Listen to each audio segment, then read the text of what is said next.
Good morning बच्चों, मैं विवेक कुमार है नवल एकेडमी से। अगला चैप्टर जीव विज्ञान बायोलॉजी का पुष्पी पादपों में लैंगिक जनन।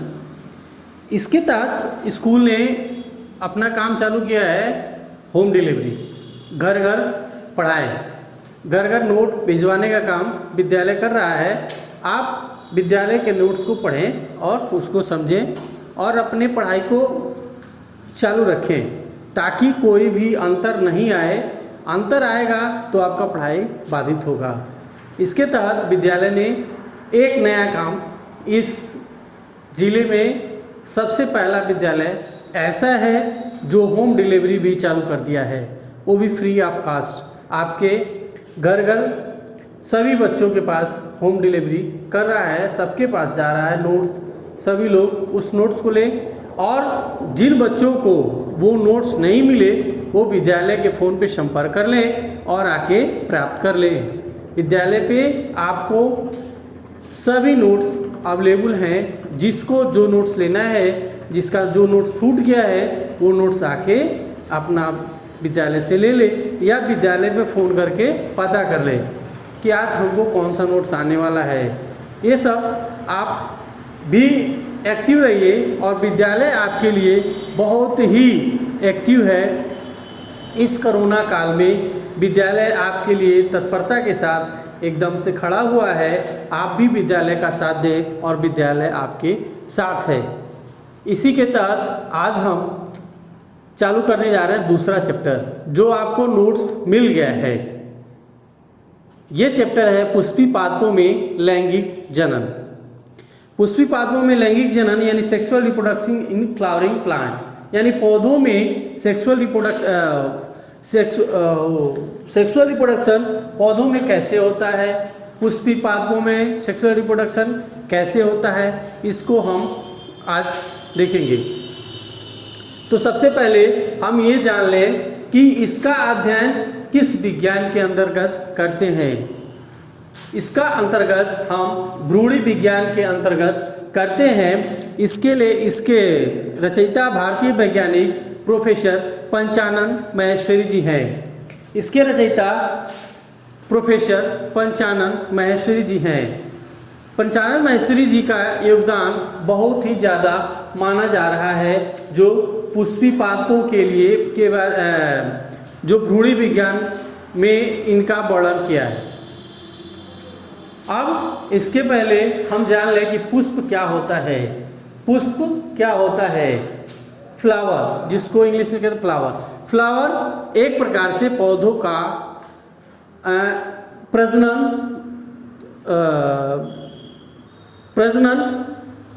जनन पार्ट है, पौधों का जनन भाग कह सकते हो आप। इसी में आपका मेल और फीमेल एक ही पुष्प में होता है, इसको जनन ही भाग कहेंगे। यानी पुष्प के जनन के लिए पौधों के जनन के लिए पुष्प ही जिम्मेदार होता है। यानी अगर कहा जाए तो पौधों में जनन कैसे होता है, तो पौधों में जनन पुष्प के द्वारा होता है। पौधों में जनन पुष्प के द्वारा होता है। इसी के बारे में आज हम देखेंगे स्ट्रक्चर ऑफ ए फ्लावर, पुष्प की संरचना, एक पुष्प की संरचना, ये हम देखेंगे। अब हम इसमें देखेंगे कि एक पुष्प के कितने भाग होते हैं और कौन कौन भाग होते हैं। पुष्प अगर हैं तो उनके कौन कौन से भाग हैं और उन भागों को क्या नाम दिया जाता है। तो पुष्प को लगभग मुख्य 4 भागों में बांटा गया है। पुष्प को लगभग मुख्य 4 भागों में बांटा गया है। इनके अन्य भागों को कहते हैं, पुष्प को 4 भागों में बांटा गया है और इनको 2 कैटेगरी में रखा गया है। एक होता है कि एक्सेसरी। तो हम इसमें देखते हैं कि पुष्प में 2 वॉल्स में ये सारे अरेंजमेंट, एक वो अरेंज होता है, वो होता है एक्सेसरी, और दूसरा होता है रिप्रोडक्टिव। एक होता है एक्सेसरी जो क्या होता है, एक्सेसरी मतलब सहायक चक्र, एक्सेसरी मतलब सहायक चक्र, और दूसरा रिप्रोडक्टिव चक्र। तो पुष्प को दो भागों में बांटकर हम पढ़ते हैं, पहला एसेसरी और दूसरा रिप्रोडक्टिव। एसेसरी मतलब सहायक चक्र और रिप्रोडक्टिव मीन्स आपका रिप्रोडक्टिव मीन्स जनन चक्र। रिप्रोडक्टिव वॉल्स और एसेसरी वॉल्स, दो भागों में पुष्प का अरेंजमेंट होता है, एसेसरी वॉल्स और रिप्रोडक्टिव वॉल्स। एसेसरी मतलब सहायक और रिप्रोडक्टिव मतलब जनन। अब हम देखते हैं कि ये पुष्प के कौन कौन से भाग हैं, उनके क्या क्या नाम हैं, उनके कौन कौन सी इकाई है। इसको देखने के लिए अब हम आते हैं अपने पुष्प पे। तो हमारा ये एक पुष्प है, जो पुष्प का भाग होता है सबसे नीचे पेडाइसिल। इसी पेडाइसिल से वह पुष्प क्या होता है, अटैच होता है। यह पेडाइसिल होता है जिसका नाम पुष्पवृंत कहते हैं, जिससे पुष्प लगा रहता है। इसके ऊपरी भाग को बोलते हैं थैलमस। थैलमस पे ही ये ओव्यूल, ओवरी, ये सब इसी में पाए जाते हैं, थैलमस में ही पाए जाते हैं। अब जो हम एसेसरी वॉल्स कह रहे हैं, और एसेसरी वॉल्स एक है और एक रिप्रोडक्टिव वॉल्स है। तो पुष्प को चार भागों में बांटते हैं। सबसे पहला भाग होता है कैलिक्स, दूसरा भाग होता है करोला, तीसरा एंड्रोशियम, चौथा गाइनोशियम। यानी वह है दलपुंज, दलपुंज, पुमंग और जायांग। तो इनको कैलिक्स और करोला को एसेसरी वॉल्स में रखते हैं, यानी सहायक चक्र में रखते हैं, और इनको रिप्रोडक्टिव चक्र में रखते हैं। जायांग और पुमंग को किस में रखते हैं, रिप्रोडक्टिव चक्र में रहते हैं। और हम देखते हैं कि जो पुष्प होता है उसी पे, पुष्प पे ही मेल और फीमेल दोनों क्या होते हैं, उपस्थित होते हैं। पुष्प में मेल कौन सा होता है, तो मेल होता है एंडोशियम और फीमेल होता है गाइनोशियम। फीमेल गाइनोशियम होता है, मेल एंडोशियम होता है। कैलिक्स, करोला एसेसरी वॉल्स है, रिप्रोडक्टिव वॉल्स है गाइनोशियम और एंडोशियम। तो एंडोशियम क्या है, तो एंडोशियम इसमें तुम्हारा फीमेल मेल है और गाइनोशियम मेल है। तो पुष्प के चक्र को देखें जरा हम। सबसे पहले हम देखते हैं कि इसके जिसपे अटैच होता है उसे कहते हैं पेडाइसिल, पुष्पवृंत। थैलमस, थैलमस को कहते हैं पुष्पासन, जिसपे पुष्प का आसन, पुष्प, ओवरी, ओव्यूल सब इसी में पाए जाते हैं। उसके बाद से हम देखते हैं कि पुष्प के किनारे किनारे जो हरे कलर का, पुष्प के किनारे किनारे हरे कलर का जो चक्र पाया जाता है पुष्प के, उसको कहते हैं सेपल्स, यानी कैलिक्स। कैलिक्स को कहते हैं वायदलपुंज। इसकी इकाई क्या होती है, सेपल्स होती है। कैलिक्स की इकाई क्या होती है, सेपल्स होती है। और करोला, करोला को कहते हैं दलपुंज। करोला को कहते हैं दलपुंज। इसकी इकाई क्या है, पेटल है। इसकी इकाई क्या है, पेटल है। अब इसके बाद से हम देखते हैं कि दूसरा पार्ट आता है एंडोशियम। एंडोशियम इसको कहते हैं तुम्हारा पुमंग। एंडोशियम को कहते हैं पुमंग। एंडोशियम को क्या कहते हैं, पुमंग। इसका जो इकाई होता है उसे कहते हैं स्टेमेन। इसका इकाई होता है उसे कहते हैं स्टेमेन, यानी पुंकेसर। स्टेमेन यानी पुंकेसर। अब इसके बाद से देखते हैं, अब ये भी भाग में गाइनोशियम, ये होता है गाइनोशियम, स्टाइल और स्टिग्मा। गाइनोशियम इसका होता है, गाइनोशियम का होता है तुम्हारा जो स्त्रीकेसर, यानी इसको बोलते हैं, स्त्रीकेसर को बोलते हैं, स्त्रीकेसर को बोलते हैं कार्पेल। स्त्रीकेसर को क्या बोलते हैं, कार्पेल। यानी हम सबकी इकाई को जान लें। सबसे पहले हम देखें एक पुष्प। पुष्प के सबसे बाहरी भाग को कहते हैं पेडाइसिल, जिसपे पुष्प क्या होता है, लगा होता है। इसके बाद वाले आसन को कहते हैं पुष्पासन। अब इसके बाद से हम एक एक को क्या करेंगे, जानेंगे। सेपल्स क्या होता है, ओव्यूल कैलिक्स, पेटल्स क्या होता है, करोला क्या होता है, स्टाइल, स्टिग्मा। अब इसके बाद से हम सबको एक एक बारी में देखेंगे। तो इस प्रकार से हम देखते हैं कि आपका जो गाइनोशियम होता है इसको क्या होता है, एंडोशियम, करोला, ओवरी, इसके बारे में अब हम जानेंगे, एक एक के बारे में अब हम पढ़ेंगे। तो सबसे पहले हम देखते हैं कैलिक्स। सबसे पहले क्या देखेंगे हम? कैलिक्स। यह कैलिक्स पुष्प का बाह्य भाग होता है। कैलिक्स पुष्प का क्या होता है? सबसे बाहरी भाग होता है। यह हरे कलर में होता है। इसकी इकाई जो होती है उसे कहते हैं सेपल। कैलिक्स की इकाई को क्या कहते हैं? सेपल्स।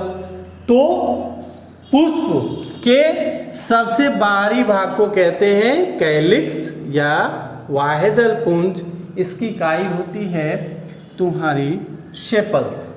ठीक है। अब बच्चों इसके बाद से हम देखते हैं कि कैलिक्स जो हरे कलर का होता है, अब उसके बाद का भाग होता है करोला।